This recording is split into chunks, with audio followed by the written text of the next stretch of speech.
Good evening. Heavy rain and melting snow pushed drivers way beyond their banks across the state today. Rivers, that is. That's right. We have seen evacuations, washed out roads as the raging floodwaters push through entire neighborhoods.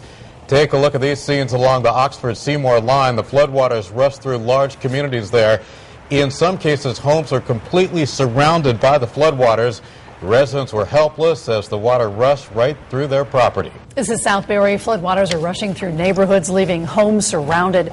Residents are going to have to wait for the water to recede to get anything done. And in New Milford, heavy rains washed out part of a hill and sent it down onto the road below. People living nearby had to be evacuated just in case it turned into a more devastating type of mudslide. There was some residential damage there, but nobody was hurt.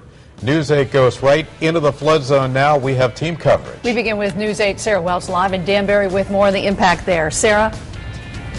And let's get right to the pictures. Look behind me. You can see the mess. This section of Newton at Federal Road here in Danbury looks more like a pond than a major thoroughfare. This section of Newton is still closed at this hour, although we've seen several vehicles driving through the water, which is very dangerous.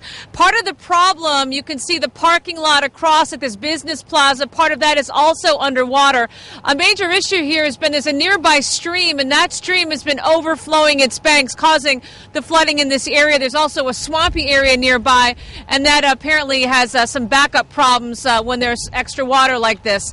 Over here you can see this Dunkin' Donuts. Well, it was closed because of the flooding, and over here this Taco Bell, you can't quite see it. It's just beyond the camera, but this whole section was flooded earlier today. One man described it saying it was like an island. Big swampy area, and just has very poor drainage. Anytime there is a heavy rain, this fills right up, backs right up into the business area. So again, you can see the parking lot here at this business plaza off Newton, and a car right in the middle of the parking lot, underwater a bit.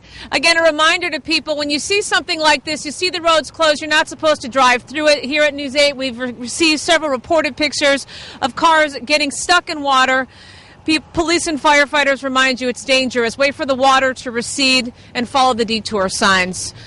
Live in Danbury, Sarah Welch, News 8.